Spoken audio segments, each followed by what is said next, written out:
היי, אני אפרת. היי, רינת. מה נשמע? בסדר. תגידי לי למה באת אלינו היום.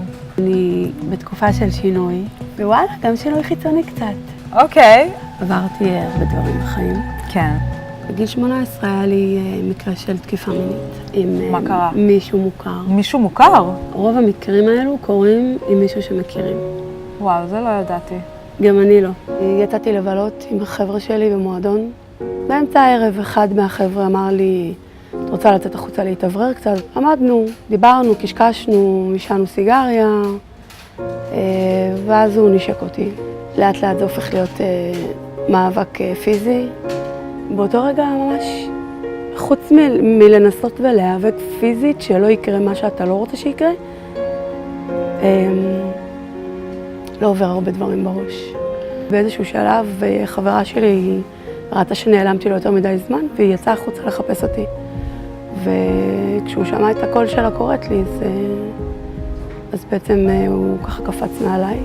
סיפרת את זה? דיברת? שיתפת מישהו? לא. ומתי החלטת לעשות את זה? בסביבות גיל 35. וואו, זה אחרי שאת נשואה ואחרי שאת אפילו אימא? כן.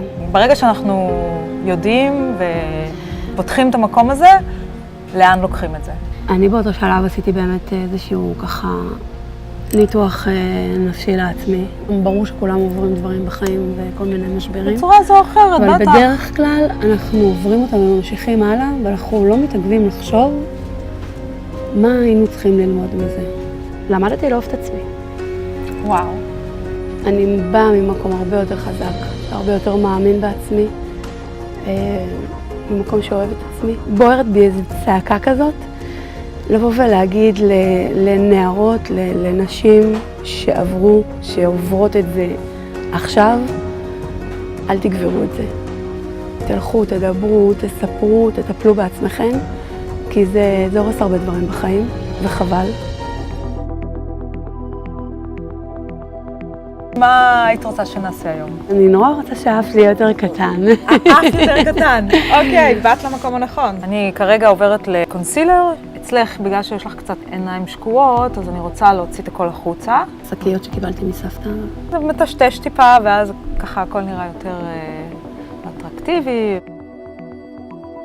אז אם יש לנו אף שאנחנו רוצים באמת להקטין אותו, זה לקחת את הפוקוס של המייקאפ, של האיפור, למקום אחר. ואצלך, אני אקח את זה לשפתיים. אם אנחנו מסתכלים על הפנים שלנו, יש לנו צל בפנים. אני לוקחת את המברשת ואני באמת מתחילה מקו ישר, מהגבה, ויורדת עם המברשת הזאת, המברשה כלפי מטה. כשיש עיניים שהן ככה שקועות, באמת במה שאנחנו צריכים להתרכז, זה ככה לעבות את קו הריסים.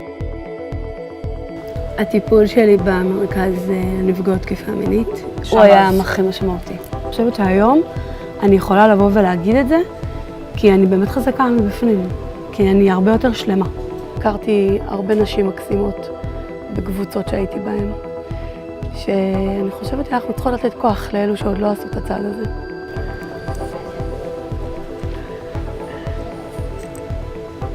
ממש העיניים שלי בולטות. את רואה? כן. בלי שיותר מדי. בלי יותר מדי. נכון. אחלה. תראי את החתנה. תודה. שתמשיכי להצליח ולעלות. תודה.